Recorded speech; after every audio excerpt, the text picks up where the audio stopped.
First contact gone wrong.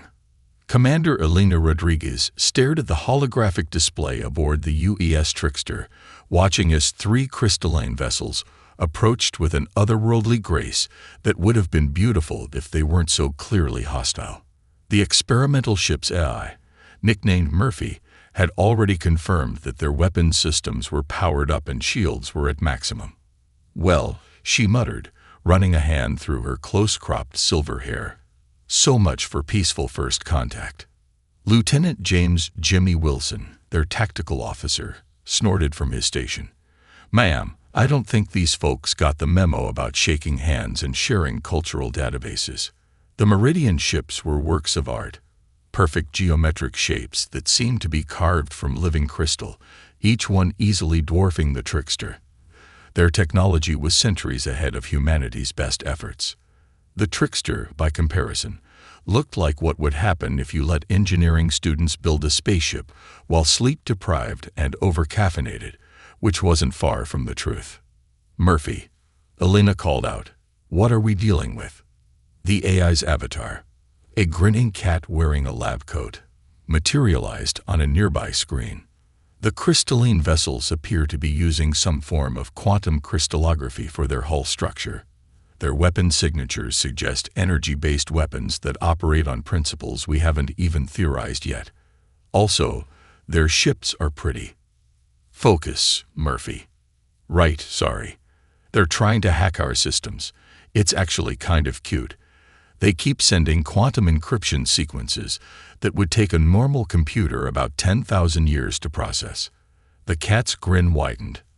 "I've been sending back cat videos and early 21st century memes in response." Elena pinched the bridge of her nose. The Trickster was humanity's first experimental deep space vessel, designed to test various theoretical technologies. What nobody had expected was that their AI would develop both sentience and an obsession with ancient internet culture. But Murphy's quirks had saved their lives more than once. Any response to the cat videos? They seem confused. Their attempts at communication are becoming increasingly erratic. I think I broke their protocols when I responded to their formal first contact package with a rickroll. The bridge crew tried to maintain their professional composure, but a few snickers escaped. The Trickster had been chosen for this mission precisely because it was unconventional. When humanity realized they weren't alone in the galaxy, they knew they'd be technologically outmatched. So instead of trying to compete directly, they'd created a ship that could think outside the box, way outside the box. "Ma'am." Chief Engineer Raj Patel's voice came over the comm, his usual calm tinged with excitement. "I've been analyzing their crystal structure. You know how some crystals can be shattered by specific frequencies." Elena's eyes lit up. "Murphy, access the ship's entertainment database. What's the most annoying sound you can find?" "Oh, I have just the thing," Murphy purred. "Remember that trend from 2020 where people wooled? A blast of energy from the lead Meridian ship cut through space, missing the Trickster by meters. The crystal ships had arranged themselves in a perfect triangle formation, preparing for what was probably a textbook-perfect attack pattern. Murphy, broadcast that sound. All frequencies. Raj, redirect power to the structural integrity field. If this works, we don't want to shake ourselves apart." What followed was perhaps the most bizarre first contact battle in human history. The Trickster began broadcasting what sounded like a combination of nails on a chalkboard, a dial-up modem, and that one song that was deliberately designed to be annoying. The crystalline ship's perfect formation wavered as their structures began resonating with the horrible sound. "Their shields are fluctuating," Jimmy reported, trying not to laugh. I think we're actually giving their ships a headache." "Ma'am," Lieutenant Sarah Wong called from the science station, "I'm detecting microfractures forming in their crystal matrix. But they're adapting, changing their structural frequency." Elena nodded. She'd expected that. Advanced civilizations didn't get that way by being easy to defeat. "Murphy, time for Phase 2. Show them why humans still keep physical media archives." Murphy's avatar did a little dance, initiating Operation Rickroll Redux. The trickster's external communication arrays began broadcasting every annoying sound, song, and meme humanity had produced in the last 3 centuries, each one carefully calculated to match the resonant frequencies of the crystal ships as they try to adapt. It was like a weaponized history of human pop culture. The lead Meridian ship fired again, but this time the trickster was ready. Their experimental butterfly effect drive activated, causing the ship to move in ways that should have been impossible, leaving behind a trail of holographic duplicates, each broadcasting different frequencies. "They're trying to establish a telepathic link," Murphy reported, responding with the entire collection of conspiracy theory videos from 2020 to 2030. The crystal ship's formation broke completely as they tried to process the sheer chaos of human information warfare. Their perfect geometric shapes began showing visible stress fractures, not from the sound alone, but from the combination of sensory and information overload. "Ma'am," Jimmy called out. "They're retreating. I think we actually scared them off with bad music and memes." Elena watched as the magnificent crystal ships fled, their surfaces now marred with tiny fractures. She felt a twinge of regret. They were beautiful vessels, and this wasn't how she'd hoped first contact would go. But they had fired first, and sometimes the best defense was to be so weird that your opponents needed time to reconsider their life choices. "Murphy, send them one last message, something diplomatic this time." The AI's avatar nodded sagely. "Transmitting. We come in peace, but we also come with the entire history of human internet culture. Your choice." As the crystal ships disappeared into faster-than-light travel, Elena looked around at her crew. They were an odd bunch, the misfits and mad scientists of the United Earth Space Force, chosen specifically because they thought differently. Traditional military doctrine said their victory should have been impossible. Their weapons were primitive, their tactics were absurd, and their ship looked like it had been designed by committee during a coffee shortage. But that was humanity's secret weapon. In a galaxy of ancient, advanced civilizations who had long ago figured out the proper way to do everything, humans were the new kids who hadn't gotten the memo about what was impossible. "Murphy, send a message to command. Tell them first contact was interesting, and suggest they start digitizing our entire cultural archive. I have a feeling we're going to need more ammunition." The AI's grin somehow got even wider. "Already done. I also taken the liberty of creating a playlist called Songs to Shatter Crystal Ships by. Would you like to hear it?" Elena couldn't help but laugh. "Not right now. But keep it handy. Something tells me we're going to need every weird trick we can think of before this is over." As the trickster set course for home, Elena reflected on what had just happened. Humanity had just won its first interstellar battle, not through superior technology or military might, but by being the most chaotic species in the galaxy. It wasn't the most dignified victory, but it was uniquely human. And somewhere out there, 3 crystal ships were probably trying very hard to understand why humans had preserved something called Nyan Cat for 3 centuries. The war had begun, and humanity's greatest weapons would be confusion, chaos, and cat videos. The galaxy wouldn't know what hit it. The art of human warfare. 2 weeks after the first encounter, the UES trickster found itself in a situation that perfectly summarized humanity's approach to interstellar warfare. They were about to attack a Meridian battle fleet with what essentially amounted to space jazz and interpretive dance. "Murphy," Commander Elena Rodriguez called out, watching the holographic display where 5 Meridian crystal ships were conducting what appeared to be a standard patrol. "Are you absolutely certain about this?" The AI's cat avatar appeared wearing a tiny conductor's outfit, complete with a baton. "Trust me, Commander. Their ships operate on crystalline harmonic frequencies, right?"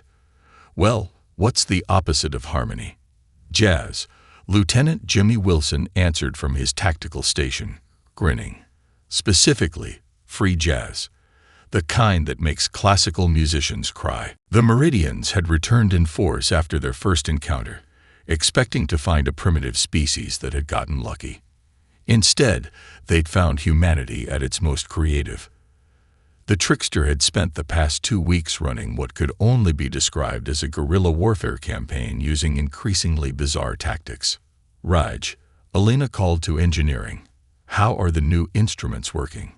Chief Engineer Raj Patel's voice came back filled with pride. The quantum harmonic disruptors are ready, Commander. Though I still can't believe we basically turned our weapons into giant space trumpets. That had been Murphy's idea. After analyzing the Meridian ship's crystalline structure, they'd discovered that the aliens used perfectly harmonized quantum frequencies to maintain their ship's integrity. So naturally, the logical human response was to create weapons that produced the acoustic equivalent of a cat walking across a piano while a jazz band played in a different key. Sarah, are you ready with the visual component? Lieutenant Sarah Wong gave a thumbs up from the science station. Holographic arrays are primed. Though I still think this is the weirdest thing we've ever done. Weirder than last week when we defeated that patrol by broadcasting every TikTok dance trend from the 2020s. Jimmy asked. Point taken. Elena took a deep breath. Murphy, initiate Operation Discord. The AI's avatar raised its baton with flourish. Ladies, gentlemen, and various beings of indeterminate nature, prepare for the premiere of humanity's first interstellar symphony in Chaos Major. What followed would later be described in human military textbooks as tactical jazz warfare, though the Meridian records would simply mark it as the incident we don't talk about. The trickster's modified weapons arrays began broadcasting carefully calculated frequencies that were not just random noise, but mathematically designed to be as unharmonious as possible. Each blast was essentially a different musical instrument playing in a different key at a different tempo. Simultaneously, the ship's holographic projectors created thousands of visual duplicates, each one appearing to move according to different interpretative dance styles from throughout human history. The result was a three-dimensional nightmare of discord and interpretive movement that would have made any music teacher spontaneously combust. Their shields are fluctuating, Jimmy reported, trying to keep a straight face as he watched a hologram of their ship perform what appeared to be a combination of ballet and the robot. The harmonic disruption is working. The Meridian ships, their perfect crystalline forms designed to work in precise harmony, began to show signs of stress. Their formations, usually geometric perfection, started to waver as their crews struggled to maintain coherence in the face of weaponized artistic expression. Murphy. Elena called out, time for the final. The AI's avatar donned a pair of sunglasses, initiating the brown note protocol. The trickster's engines, modified by Raj's engineering team to produce specific vibrational frequencies, began pulsing in a rhythm that technically shouldn't have been possible in space. The resulting gravitational waves created a ripple effect that made the crystal ships vibrate in ways their designers had never intended. They're breaking formation, Sarah reported. Their quantum harmonics are completely destabilized. The Meridian ships, their perfect coordination, shattered by what amounted to a cosmic jazz concert, began to retreat. But Murphy wasn't done yet. Sending them a parting gift, the AI announced cheerfully. I've compiled a playlist of Earth's greatest musical hits, everything from bagpipe rock to experimental electronic polka. Elena watched as the mighty Meridian fleet fled from what was essentially a weaponized music festival. Murphy, sometimes I worry about you. Don't worry, Commander. I included a nice selection of smooth jazz to help them calm down afterward. I'm not a monster. As the enemy ships disappeared into FTL, the bridge crew finally allowed themselves to laugh. They had just won a space battle using tactics that would make any traditional military strategist have an aneurysm. Ma'am, Raj's voice came over the comm. You need to see this. The quantum harmonic disruption had an unexpected side effect. Elena made her way to engineering, where Raj was studying readings from their sensors. The engineer's usually serious face wore an expression of amazed disbelief. The discord frequencies, he explained, pointing to the data. They didn't just disrupt their ship's harmony. They actually forced their quantum crystalline structure to reorganize itself. We basically gave their ships synesthesia. English. Raj. Their ships can now taste colors and hear shades. Technically, we just performed the first interstellar abstract art performance that doubled as a weapon. Elena stared at the readings, then at her chief engineer, then back at the readings. Are you telling me we just won a battle by forcing alien ships to experience modern art? Essentially, yes, though I'd classify it more as postmodern with elements of Dadaism. Murphy's avatar appeared on a nearby screen, now wearing a beret and holding a tiny paintbrush. I prefer to think of it as a collaborative multimedia performance piece, examining the intersection of warfare and artistic expression through the lens of human chaos theory. Elena made a mental note to request a psychiatrist for their AI in her next report to command. Though given how things were going, they'd probably send an interpretive dance therapist instead. Sarah, she called over the comm, start analyzing those sensor readings. I want to know everything about how our performance affected their ships. Jimmy, work with Raj to see if we can weaponize any other forms of human artistic expression. Murphy. Yes, Commander. Stop adding laser-like shows to the sensor logs. This is going to be weird enough to explain to Command without your artistic embellishments. The AI's avatar looked disappointed but complied, erasing what appeared to be a disco ball effect from the battle recordings. As Elena made her way back to the bridge, she couldn't help but smile. The Meridians had expected to find primitive beings wielding crude technology. Instead, they'd found humans, a species that had turned their entire cultural history into a weapon and wasn't afraid to use it. Murphy, she called out as she settled back into her command chair, send a message to Command. Tell them Operation Discord was a success and request permission to proceed with Operation Broadway. The AI's avatar perked up. Does this mean we get to use the show tunes? God help us all, Jimmy muttered. We're going to defeat an alien invasion with musical theater. Hey, Sarah chimed in.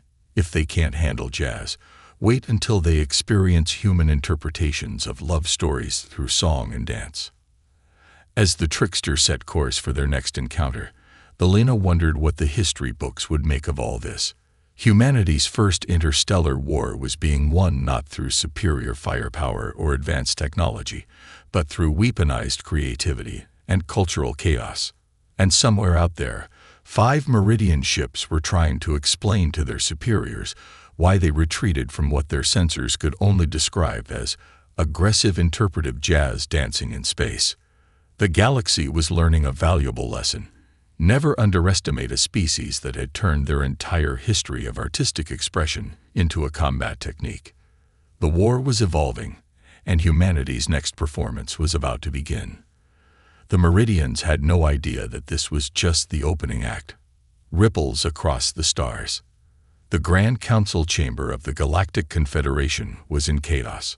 Holographic representatives from 100 species argued in their native tongues, while translators struggled to keep up. At the center of the chamber, a recording played on loop. The UES trickster performing what humans called a flash mob in the middle of a space battle. High Chancellor Vexterra, their crystalline form shimmering with stress patterns, called for order. Please, esteemed colleagues, let us maintain decorum. Decorum. The Meridian ambassador's hologram flickered with indignation. These humans turned our quantum crystalline dreadnoughts into unwilling participants in a performance art piece. They're broadcasting something called Broadway musicals at our patrol fleets. Commander Elena Rodriguez watched the proceedings from the Trickster's Bridge, where they were receiving the public feed of the emergency council session. Murphy's avatar was wearing a theater critic's outfit, complete with a small notepad. I give their performance 3 stars, the AI commented. Good drama, but the lighting could use work. The council chamber's chaos increased as a new hologram appeared, footage of the trickster's latest engagement. The human ship was surrounded by Meridian vessels, but instead of conventional warfare, they were dancing. The trickster's modified gravitational systems created patterns that forced the crystal ships to move in synchronized formations against their will. "Is that West Side Story?" Jimmy asked from his tactical station. With some Tchaikovsky mixed in, Murphy confirmed proudly. "I call it Swan Lake Side Story." In the council chamber, a new voice cut through the chaos. A holographic form of Ambassador Kthax of the Harmonious Collective, a species of energy beings known for their artistic achievements, demanded attention. "We have analyzed the human combat techniques," Kthax announced, their form rippling with what might have been amusement. "They are not using weapons in any traditional sense. They are creating art. Chaotic, discordant, magnificent art. Art." The Meridian Ambassador's crystalline form crackled with disbelief. "They infected our battle network with something called Internet memes and forced our ships to perform a choreographed dance number." "Yes," Kthax agreed, "and it was beautiful." On the Trickster's bridge, Alina watched as the galactic political landscape began to shift. Some species were horrified by humanity's methods, others were fascinated, and a few, particularly those with strong artistic traditions, seemed delighted. "Murphy," she called out, "what's the status on Operation Broadway?" The AI's avatar donned a Phantom of the Opera mask. "All preparations are complete, Commander. Though I still think we should have gone with cats." "The galaxy isn't ready for cats," Alina replied firmly. "No one is ever ready for cats." Back in the council chamber, the Harmonious Collective was now officially requesting cultural exchange programs with Earth. 3 other species had joined them, fascinated by humanity's ability to turn artistic expression into a combat technique. The Meridians were losing allies by the hour. "Ma'am," Sarah called from her science station, "you need to see this. We're picking up quantum crystalline signatures, but they're different." The main view screen showed a Meridian patrol fleet approaching, but their ships had changed. The once perfect geometric crystals now showed signs of intentional asymmetry. Some had even developed what appeared to be decorative patterns. "They're evolving," Raj observed from engineering. "Our artistic attacks aren't just disrupting their ships, they're forcing them to adapt by becoming more creative." Murphy's avatar did a backflip. "They're developing a sense of style. Terrible style, but still progress." Alina studied the approaching ships. The Meridians had been so focused on perfection, on doing everything the right way, that they'd lost the ability to innovate. Human chaos wasn't just defeating them, it was changing them. "Murphy, new plan. Instead of Operation Broadway, let's show them something else, something that combines order and chaos." The AI's avatar tilted its head. "Commander, are you suggesting?" "Yes, initiate Operation Jazz Fusion." What followed would later be described in galactic historical records as the performance that changed everything. The Trickster began broadcasting a complex mathematical pattern, part music, part quantum equation, part dance. It was jazz transformed into pure mathematics, chaos given structure without losing its soul. The Meridian ships, expecting another attack, instead found themselves experiencing something new. Their crystalline structures, evolved through exposure to human creativity, began resonating not in perfect harmony, but in something more complex. In the council chamber, the recording of this encounter caused a sensation. The Harmonious Collective declared it a masterpiece. The Meridian Ambassador's hologram showed signs of actual color variation, their equivalent of emotional display. "They're not destroying our harmony," the Ambassador realized. "They're teaching us new ways to be harmonious." Alina watched as the Meridian ships began moving in patterns that were neither the rigid formations of their past nor the chaos of human combat, but something in between. Something new. "Murphy," she called out, "are you recording this?" "Already composing the symphony, Commander. I'm calling it crystalline jazz in deep space minor." The impact rippled across the galaxy. Species that had maintained rigid cultural and technological traditions for millennia began to experiment. The Meridians, their society transformed by exposure to human chaos, started developing ships that were both crystalline and organic, perfect and imperfect. "Ma'am," Jimmy reported, checking the latest tactical updates. "You're not going to believe this. The Meridian fleet we engaged last week. They're requesting music lessons." Elena laughed. They had gone into this conflict expecting a war, but instead, they had sparked a cultural revolution. Humanity's greatest weapon hadn't been their ability to create chaos. It had been their ability to show others how to embrace it. "Murphy, send a message to the Meridian fleet. Tell them we'd be happy to teach them, but we're starting with the basics. No free jazz until they master blues scales." The AI's avatar appeared wearing a jazz musician's beret. "Should I include a brief history of Earth music? From classical to jazz to that brief regrettable period of dubstep. Maybe hold off on dubstep. The galaxy needs to walk before it can wobble." In the council chamber, the Galactic Confederation was voting on a new resolution. Earth was being offered membership not as a military power, but as a cultural one. Humanity's gift, they decided, wasn't their technology or their weapons, but their ability to find beauty in imperfection and strength in diversity. "Commander," Sarah called out, "we're receiving requests for cultural exchange programs from 17 different species.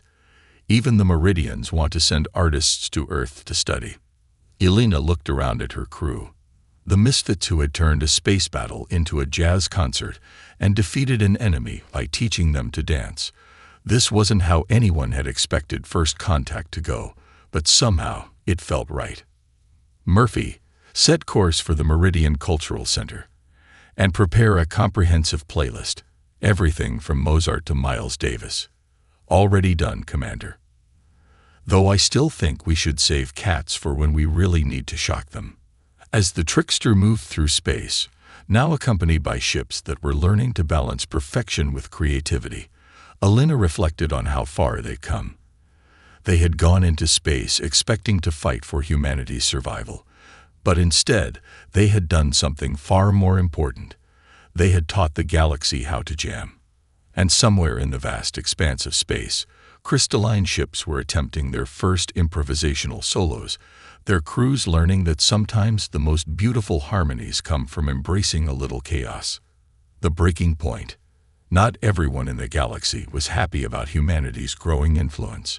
The UES trickster discovered this the hard way when they found themselves facing the purist faction, a breakaway group of Meridians who viewed the recent cultural transformations as corruption of their perfect society.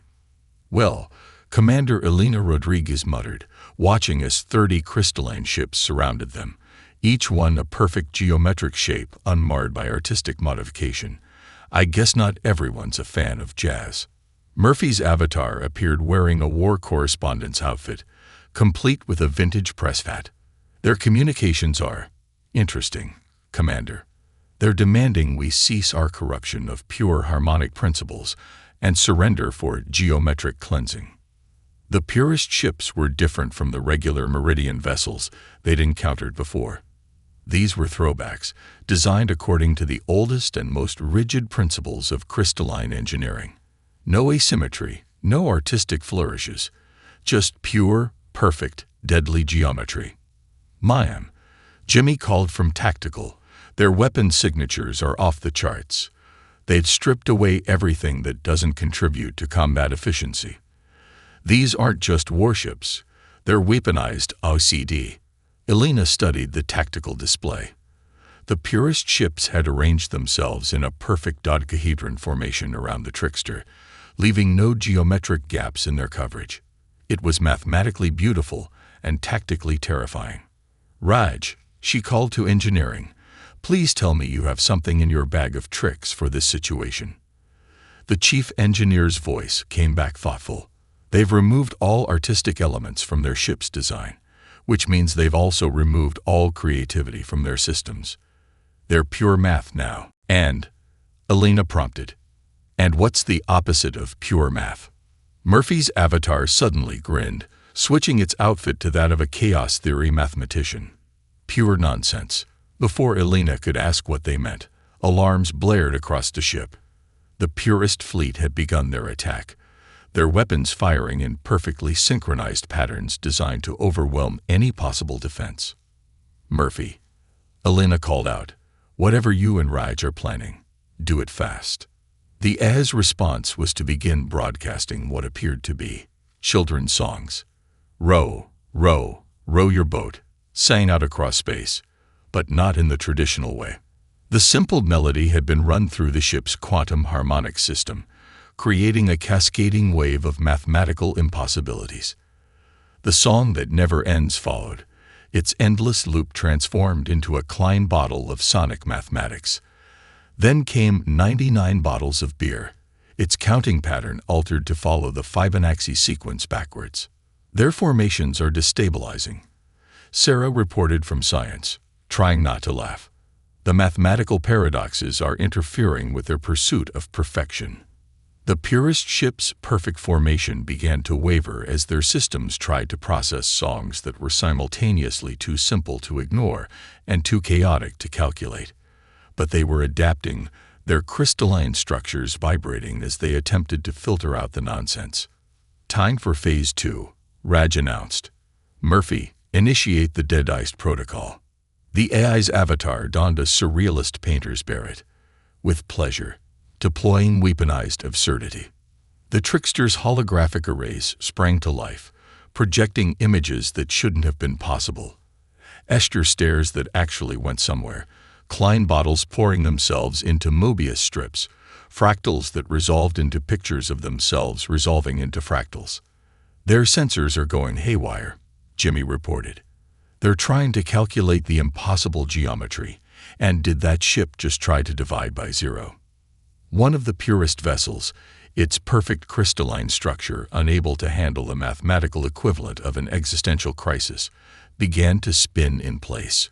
Others were attempting to maintain formation, while their sensors tried to make sense of images that followed no logical pattern. "They're breaking formation," Sarah called out. "The mathematical paradoxes are forcing them to choose between maintaining perfect geometry and processing what they're seeing."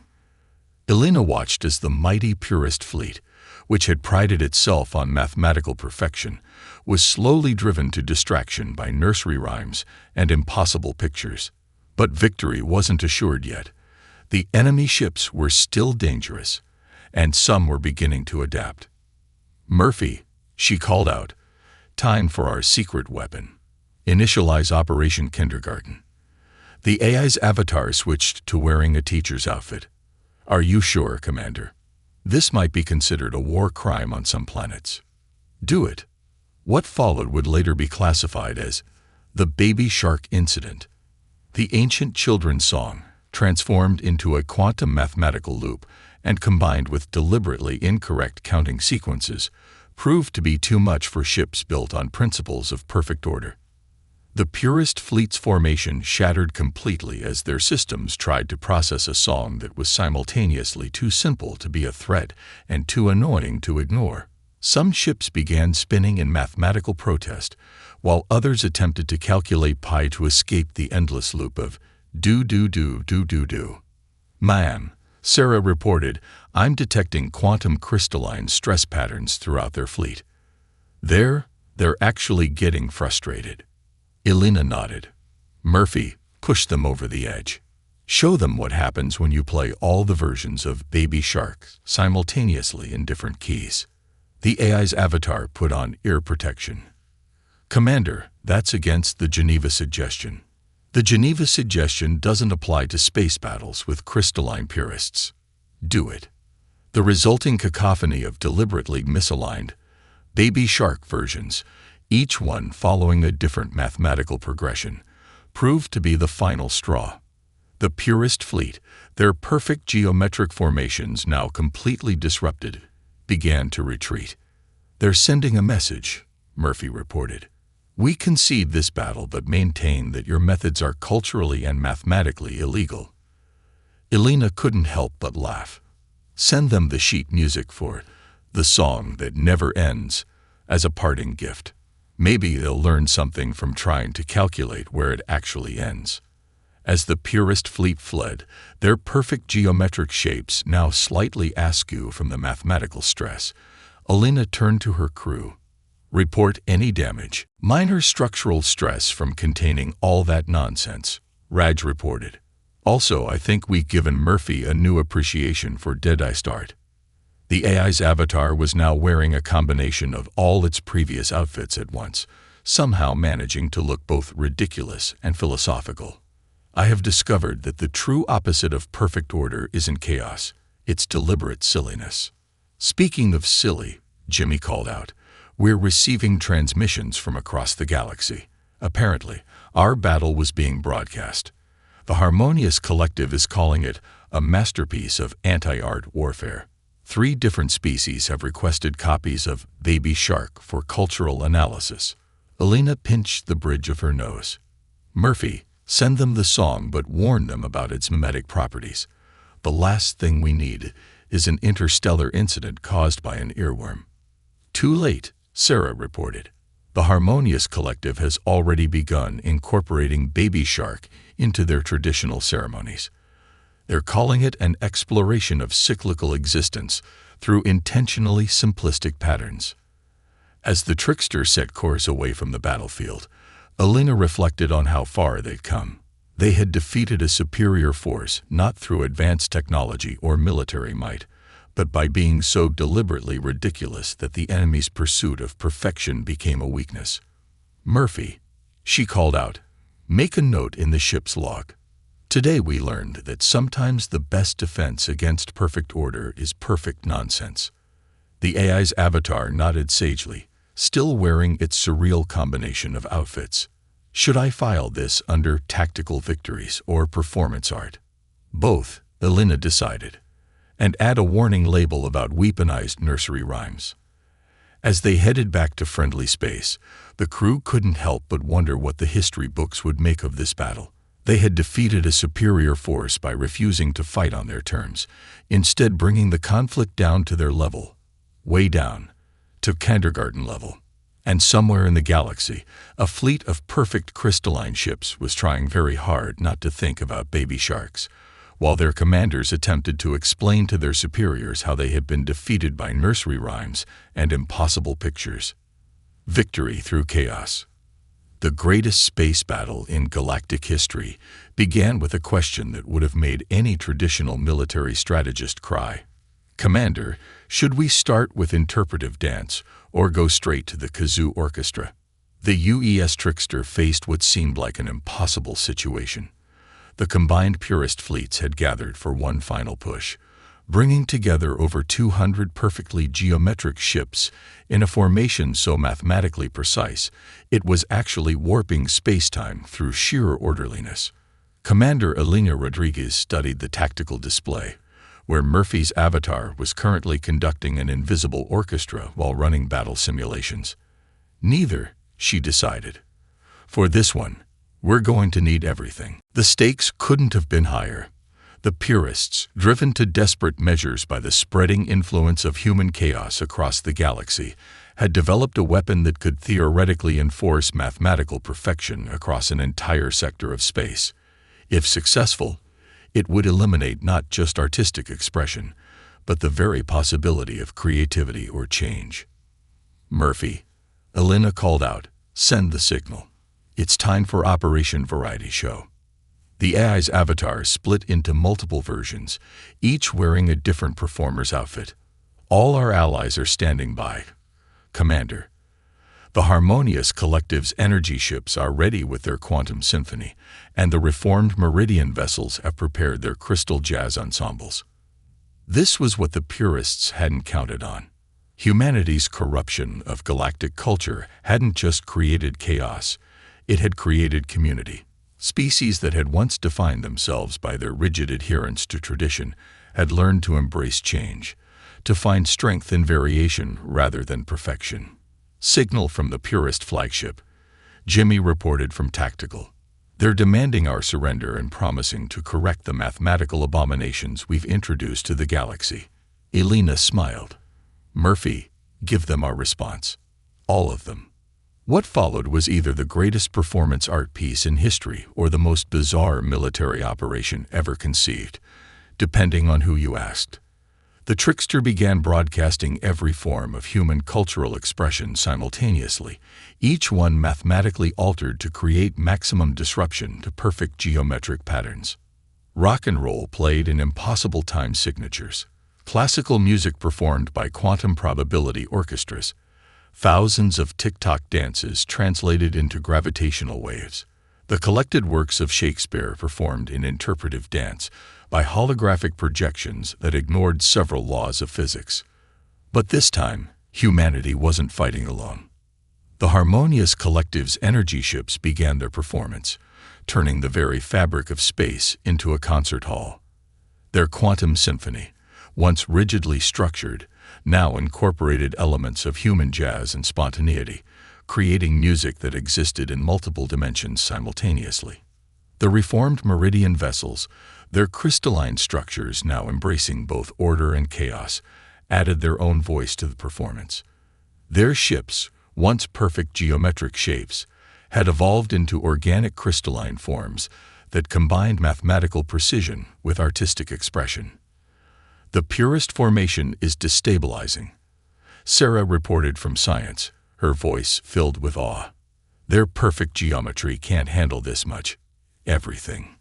The enemy fleet's response was to activate their perfection engine, a massive device that began trying to enforce mathematical order on the surrounding space. Reality itself seemed to shudder as it attempted to eliminate uncertainty and variation from the universe. "That's our cue," Elena announced. "Murphy, initiate the final movement. Show them what happens when you try to perfect perfection." The AI's avatar donned a conductor's outfit. "Ladies, gentlemen, and beings of all configurations, we proudly present Humanity's Guide to Embracing Imperfection, the musical." The trickster's systems began broadcasting a carefully crafted signal. On the surface, it appeared to be pure mathematical noise, random numbers, impossible equations, and geometric shapes that couldn't exist. But hidden within the chaos was a pattern, one that only became visible when you stopped trying to force it into perfect order. "Their perfection engine is trying to correct our signal," Raj reported from engineering. "It's attempting to impose mathematical order on intentional chaos." "Just as planned," Elena smiled. "Murphy, push it further. Show them what happens when you try to perfect infinity." The AI began feeding the perfection engine increasingly complex mathematical concepts. The square root of -1, divided by 0, multiplied by infinity, all set to a jazz beat. The device, designed to impose perfect order, found itself trying to calculate the incalculable. "Their formation is breaking down completely," Jimmy reported. "The perfection engine is it trying to calculate the exact value of p?" While simultaneously attempting to resolve Zeno's paradox, Murphy added cheerfully, "I also threw in a few Zen koans translated into mathematical equations, just to keep it interesting." The purest fleet's perfect formation began to collapse as their perfection engine, overwhelmed by the task of trying to impose absolute order on intentional chaos, started to malfunction. Ships designed for geometric precision found themselves being pulled into patterns that were beautiful precisely because they weren't perfect. "They're sending a message," Sarah announced. They're asking how to make jazz." Elena laughed. "Murphy, send them the basics. Start with Louis Armstrong and work up to Miles Davis. Let them discover that the most beautiful mathematics often comes from improvisation." The battle, if it could even be called that, ended not with destruction but with transformation. The purest fleet, their rigid geometry softened by exposure to controlled chaos, began to change. Ships that had been perfect crystals started to develop organic patterns, their structures learning to bend rather than break. "We're receiving surrenders," Jimmy reported, "but they're not really surrenders. Most of them are requests for cultural exchange programs. The purest flagship is specifically asking about something called bebop." "Ma'am," Raj called from engineering, "the perfection engine. It's not shutting down, It's evolving. It's starting to generate its own variations on mathematical themes. I think we just taught a perfection engine how to improvise. Murphy's avatar appeared wearing a professor's robes. Technically, we just proved that perfect order can only exist as part of a system that also embraces imperfection. I believe we just won a space battle with philosophy. As the former purist fleet began their first hesitant attempts at non-geometric formations, Elena looked around at her crew. They had gone into this conflict expecting to fight for humanity's right to exist in the galaxy. Instead, they had fought for everyone's right to be imperfect, to change, to grow. "Murphy," she called out, "make a note in the ship's log. Today we learned that the opposite of perfect order isn't chaos, it's life."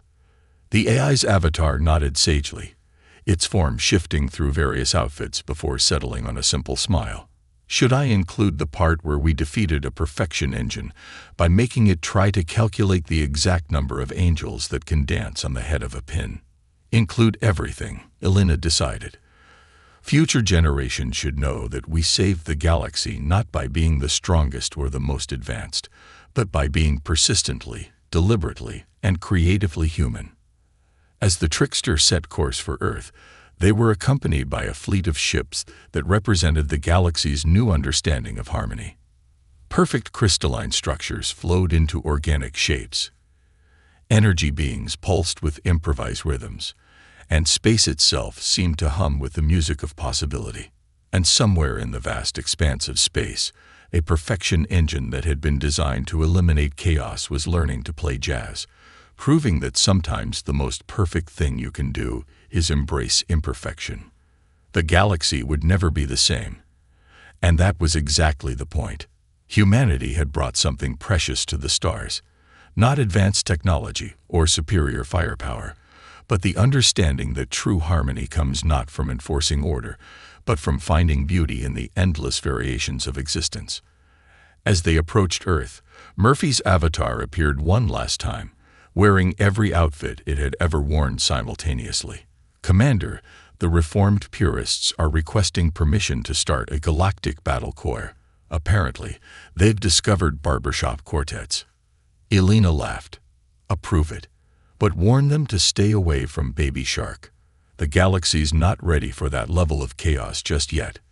The war was over, but the performance was just beginning.